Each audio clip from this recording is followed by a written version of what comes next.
The Strategic Hotbox with Dr. Brandi Luv Stankovic. Discussing leadership, business, and how to take control of your life and achieve greatness. From the streets of Las Vegas, energized, informed, and never diluted. It's time to kick some ass. Hey, it's your girl, Dr. Brandi Stankovic. Welcome back to the Strategic Hotbox. Today, we're going to be rocking the boardroom with Jonathan Taylor, and we'll learn a little bit more about him in just a second. As you know, at the Strategic Hotbox, we learn, we love, and we kick ass. Of course, we have to. We have to do all three of those together. Learn a little from our subject matter experts. We love and talk about the importance of relationships and business, and then we'll give you the tools you need to start kicking ass today. And I'm sure you've been watching all of season 5 here. We're new and improved. Sometimes we're on site. Sometimes we're virtual. Sometimes we're in the fancy new digs at the studio. And we're lucky to have all those options and to be coming to you live today. So without further ado, I'd like to bring my good friend, Jonathan Taylor, JT, the CEO of CU Soul, here with me, but also a former rock star. Welcome, JT. Thank you very much. It's my imposter syndrome irks up a little bit when you say rock star, because if I was a previous rock star, I don't know if I'd be doing this gig, but thank you. I have been a musician for many, many years, and it's great to be on the show. I'm a huge fan of you and the show and everything you guys do. So thanks for having me. Thank you. And remind us again of that stint you did in the rock and roll days. Yeah. So I started a band when I went to the University of Southern Maine. I live in Portland, Maine now, and a band called Loki. And we started at University of Southern Maine, and I was the lead singer of that hard rock band for 12 years before I decided to, I guess, grow up. And so I did that for many years, and I was in bands before that. And in some weird twist of fate, I'm now doing a credit union cover band and a movie soundtrack cover band. So, you do stuff long enough and it comes back around. The movie soundtrack cover band, we've talked a little bit about that because there are some pretty awesome movie soundtracks out there. That one's relatively cool, right?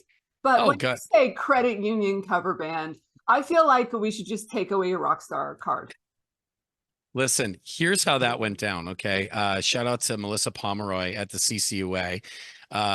They were doing a one-day event at the DCU Center in Worcester, and it was a sports theme because they were just launching the announcement of a endorsement deal with the Worcester Woo Sox, which is the Red Sox affiliate. And they called me up and said, "Hey, you're a musician. We want to do something fun. Do you want to come and play? Will your band come and play?" Here's the problem. I didn't have a band at that point. I did not have an active band.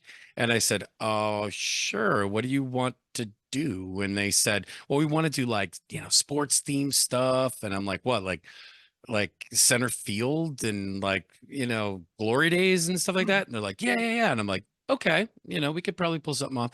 So I hung up. They go, "Well, what's the name of the band?" And I said, "Liquidity Crisis." And they go, "Oh my God, I love that name." And I'm like, "Yeah, great." And so I start calling, some of my musician friends from the cinematic band. And I said, "Hey, I got this gig. Do you want to play it?" Well, my normal guitarist couldn't play it. He couldn't do the gig. So then I called my best friend, who we've wrote music together back at USM. We've never played a gig together. And I said, "Hey man, I finally have us a gig after 25 years. And he goes, "Where?" And I go, the DCU Center in Worcester. And he goes, "Holy crap." Cause that's like a big venue. And he goes, "Who are we opening for?" I'm like, "We're headlining." He's like, "What?" And I'm like, we're going to bring this down a level now. It's going to be weird as shit. Okay. It's a convention. There's going to be booths. It's at noon. There's going to be a beer garden, but it's going to be super weird. And it's going to be you and me, and we have to do sports themed. And he's like, "What? Like center field and glory days and shit like that?" I'm like, "Yes, that." And he's like, "All right." I'm like, "I can get you $500. He's like, "Okay, yeah, I'm in." So we literally put this band together on the spot, and we played the gig, and it hit. and everybody loved it. And then from there, Melissa came up to me and said, that was great. I'm your manager now. I'm going to book you for all these credit union shows. And we're doing this. And I'm like, is it really that easy to get an endorsement deal from the league when it's something you want, Melissa? And she said, yes. So it just happened. I shake my head every day we're planning on playing June 3rd at their fintech summit. And I'm like, I can't believe this is something I'm doing now. It's just so funny, but it gets me into a convention. It allows me to promote See You Safe and the initiatives that we're doing. Yeah. And it allows me to do something. Yeah. Have fun. Yeah, the only thing that scares me more than a credit union cover band is the credit union cover band groupies.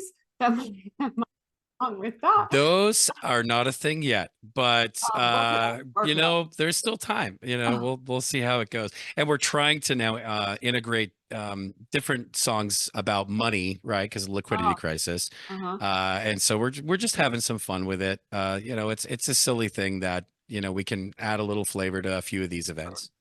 So what inspired you? So you were back in the day, you're working with music, you're writing songs, you're going through school. What inspired you to become then a CEO? What was the impetus? Well, what caused me to say, okay, it's time to grow up was my daughter. I was a teen dad. I was 17 when my daughter was born. So I wanted her mom and I never got married. We were babies, right? And so when she moved away when she was 5, I just from then on just had this dream of getting her full time and living with me. And so when she was 12, I was actually at band practice with Loki, and she called me up and said, "Dad, I really want to move up and live with you." And so I said, "Okay, it's time." So we were right in the middle of the studio cutting our new album. So I said, "Guys, I've got a little bit of time. Let's cut the album. Let's do the tour. If it hits, great. If it doesn't, that's it." And it didn't. I mean, it did well, but it didn't hit. And she moved up, and then I, hyper focused on my job at the Maine Credit Union League Insurance Trust, and just dove in with both feet in the credit union space. And then many years later, here I am. I think about the parallels of my career, right? So I don't know if you know this, but my first life was in dance. And so through college and then even through grad school, and I would dance around town. So that was in bars, or it was at new grand openings of malls, or the San Diego Zoo, or just whatever, danced on different dance troupes and things. And I relate my stage presence, my awareness of my body, my understanding of my inflection and my volume, positioning, body language, icon, all that stuff, and overall nerve management to the time that I spent in dance, right? So if I hadn't have had that career, I wouldn't be the public speaker that I am today.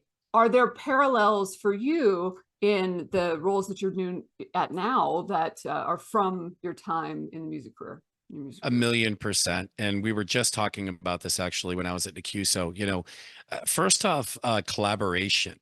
I think that one of the things that I love about music is that you bring an idea to the table. You think where you want to go with the song, but if you've got bandmates that are really creative on the same wavelength, they will take it to places that you could never have thought of or dreamt it would have gone ultimately.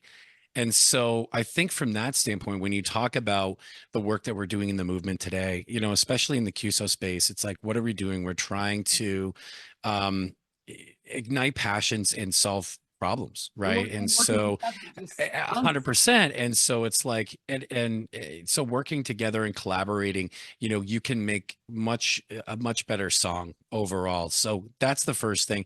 The stage fright thing, 100%. I mean, people tell me, they go, "Don't you get nervous?" And I go, absolutely, every single time. Just like every single time I stepped on stage, I would get nervous. But what gets me through it is, and this is what I learned being a performer, is that right when the lights come up, it goes away, right? And you go in the zone and you just do it. And so, when I advise people about presenting now, I say, look, you will always be nervous, but you just trust yourself enough to know that when it's showtime, it melts away. So just believe that it's going to go away, but it's going to be there every single time. I think that that's beautiful and soft, heartwarming advice, but that is so not true for me. Like No. if I'm nervous, then those nerves will bleed into the presentation for the first few minutes. It depends on how long I have. So if I typically have a big audience and 5 minutes, then I'll memorize what I'm going to say because it won't give my body time to warm up. But it does happen, it does transition, but it isn't like an immediate kind of excitement energy. But for me, it is how good my body is at managing through the nerves, right? Sure. So Sure. there'll be moments like I learned that I sweat when I get nervous or when I'm anxious. Now I just look great in black, right? So it's those moments where you just get to know those things about your body and about yourself, and you can manage through it, and physiologically your body can go through it. So that for me is it. But it's also, the purpose and the path that you're giving, you want to give to people. But what you said is you'll always be nervous. Yes, if you're pushing yourself, because there are definitely days where I don't get nervous. And then I think, am I pushing myself outside of my bounds enough? Yeah, 100%. I also think it's about preparedness. And if everything is going to plan, you know what I mean? Like when the technology fails, I always like to have backups to the backups, because if you have backups, then everything goes smooth, right? When it comes to all of that. But yeah, for sure. I think if things, I think back to Nicuso, there were some technology issues with the remote for a few of those folks. And it was interesting to see some folks that could just hammer through, and others that, it kind of knocked you off your game. And I can understand being in situations like that, where if something is off when it's showtime, that can definitely take you off your game a little bit. But you do push through it. You do recover. I mean, the fire alarm went off in the middle of the presentation in Orlando last week. So, Oh, no. you never know. You really never know. No. How do you then, in this career focused role, and obviously it's been, a couple decades at this point in focusing in financial institutions and serving people, how do you keep up with that demand of leadership and those individuals while also kind of staying true to who you are? It's just being authentic, I think, and just kind of bringing strengths to, add value, within what at this point in my career, I know what I'm good at and I know what I'm not good at. And so just really leaning in, just being authentic and being honest and open about what you are good at, and really, really doubling down on that. For me, I know I'm a talker. I have the gift of gab. I know I'm a decent communicator. I know I've got some skill sets, like a great example, number one, the liquidity crisis piece, and just leveraging that. But then also, the podcasting that, I literally fell into, as a favor for a buddy, asking me to raise his little girl, this podcast that he started, James Gilbert, shout out to him at CRM Next. And just what that has done for me, and what I've learned. And now that's leveraged into doing podcasts with some of the biggest events, out there, and that started from that ask, from working with Stephanie at America's Credit Union Museum, which you were on, you and your mother were on that, because Stephanie and I were trying to figure out. I said, hey, it'd be fun if we did a generations, podcast, and I was like, who would be good for that? And Stephanie's just like, really, dude? And I'm like, what? She's like, oh, maybe Susan and Brandi. And I'm like, are they related? And she's like, oi. But we had you on, and you were like, actually, I appreciate that, because I've worked really hard to, blaze my own path, which you have. So anyways, it looks so identical and we act so, right. it's so weird, right? I love you guys. You guys are great. But, it was kind of leveraging that skill set and having it now turn into Yeah. value adds. And now here's Yeah. CU Soul getting featured at these different events Mhm. and having access and being able to help and You're right. just coming back from NICUSO and running that podcast there with Jim Ryan from Circle. I mean, it was just an honor. Yeah. NICUSO's one of my favorite conferences, and now I get to be a part of it. It's really cool. That's great. And I Yeah. think that you spoke to it right off the bat and that in being authentic, right? So if Mm. artsy and creative is who you are as a leader, or who our listeners and watchers are as a leader, as leaders, then be true to that. And I think that it's when people force into things that it's difficult.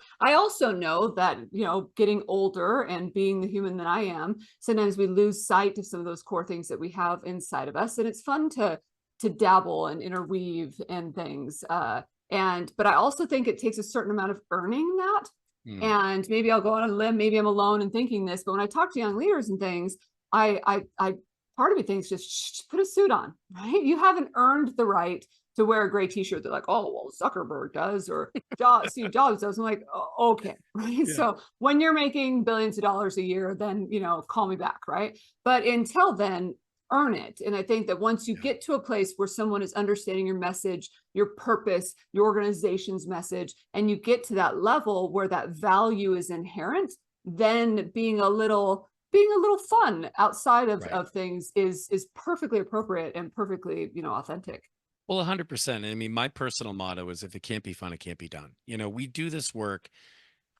It's such a large chunk of our lives. We're doing this work. So, and a lot of this work is it's noble and it's heavy and it's hard.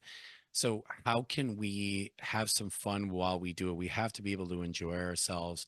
And that's my motto. And that's what we do every day at CU Soul. Yeah.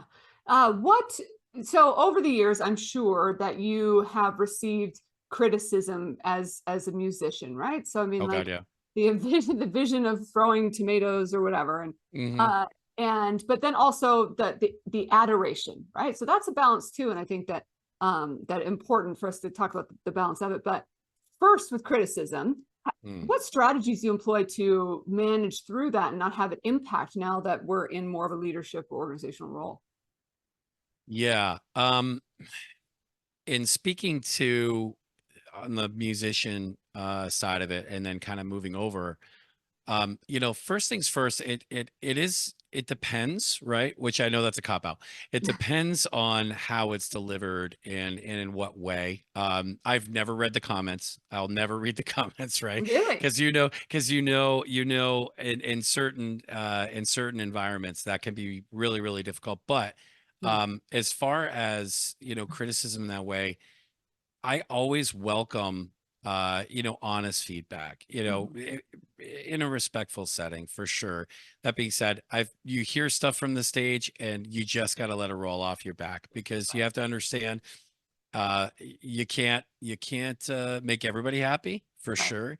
And in many cases they're right and you may not want to hear it, but it's important to get the feedback. For me, I always hated when people would give me feedback, you know, after everything was done. You know, hey man, great job tonight, couldn't hear you at all. And I'm like, oh Would God, have been nice to know that at could the you beginning. Right. could you tell the sound guy? Could you Yeah. please tell the sound guy, like give those notes during so we can tweak Adjust. Yeah. this to give you a better experience, right? Like ultimately, that's the sort of stuff that would kind of kill me. But I've always welcomed it, Mhm. and it is hard sometimes. I mean, you know, no bull crap. It is hard to sometimes hear the truth, but it's important to your growth. You know, Yeah. you can't build up a muscle until you break it down.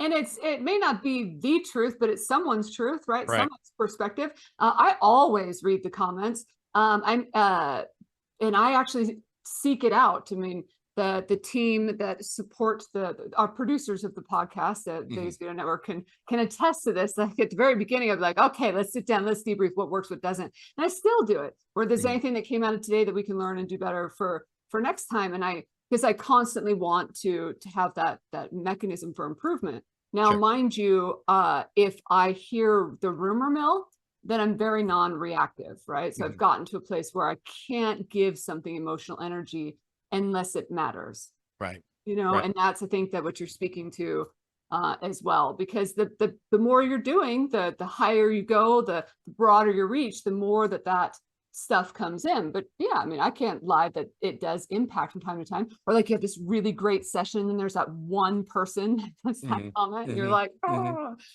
Well, So I get it.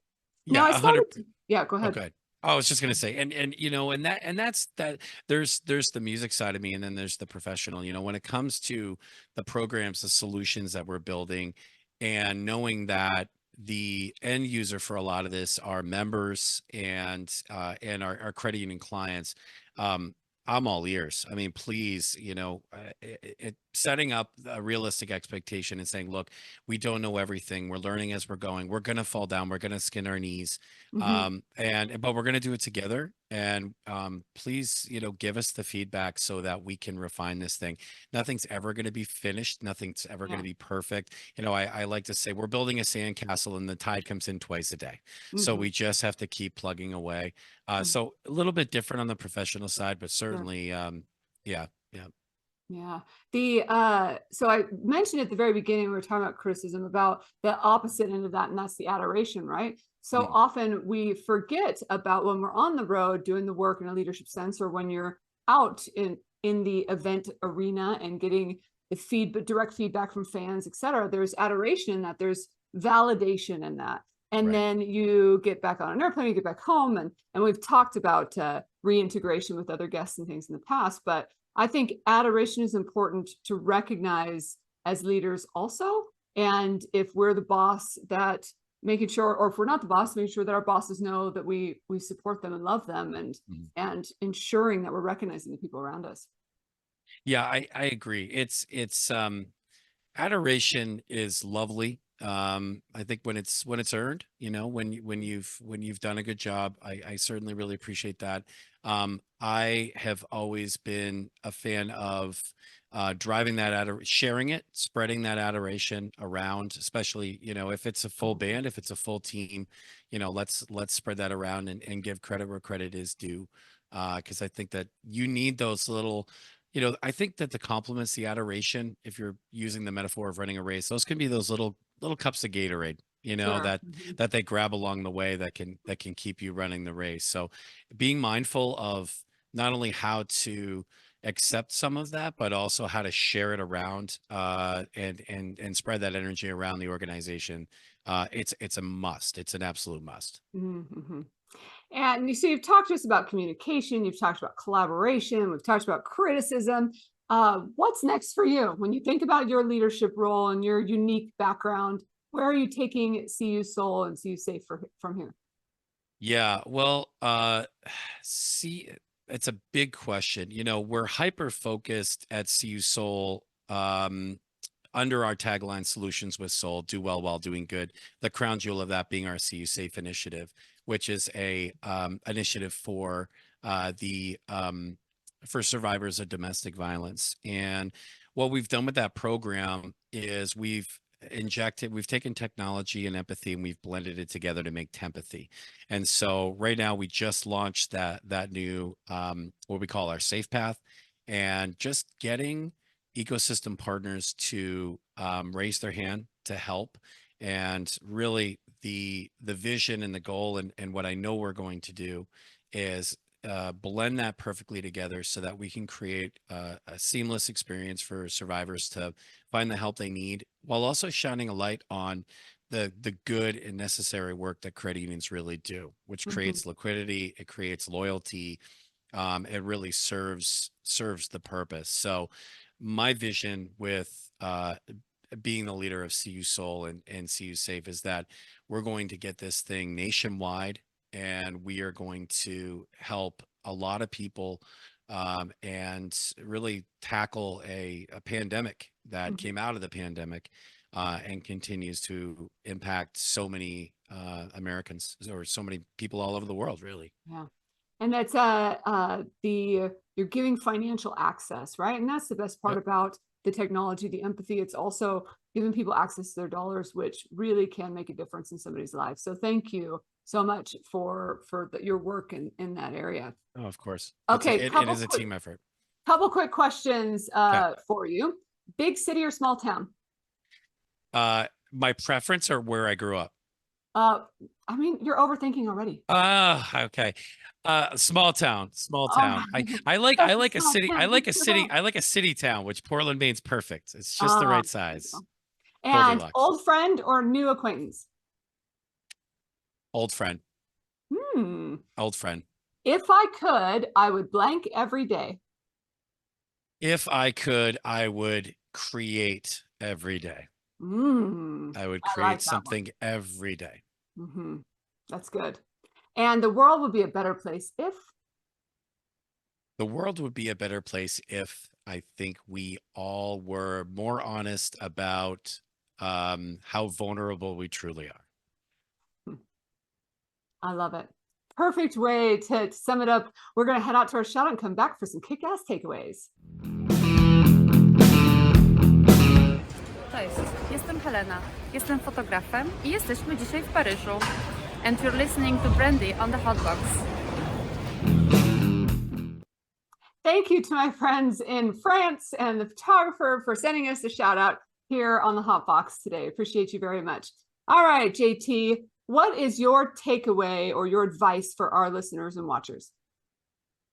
My advice is that there is nothing that can't be accomplished if you continue to be creative, to collaborate, reach out, phone a friend, and share your ideas and your pains and your passions. And I would also say, be bold and be curious. There's a lot of big problems out there that we can solve in this movement. And so, I think the death rattle of every organization as well, because it's the way we've always done it. We need to shake things up and we need to move now. Yeah, move now, collaborate, work together. I love all those. You also brought up authenticity. And I think that that's a takeaway for me from our conversation in being true to who we are, earning it, being true to who we are, but making sure that we're weaving in some of those other sides of our life into our leadership, because it allows us to be vulnerable, to your point that we just had. Absolutely. And if people wanted to get a hold of you, how would they do so? So if you can go onto our website, thanks for highlighting that, cusoul.org. We also have a new website specifically for the CU Safe initiative, which is cusafe.care. You can go on there and specifically look at that program. So you can go on there and reach out to us, or you can jctaylor@cusoul.org. Shoot me an email, and I'm a collector of passions and pains. So please reach out if you want us to help.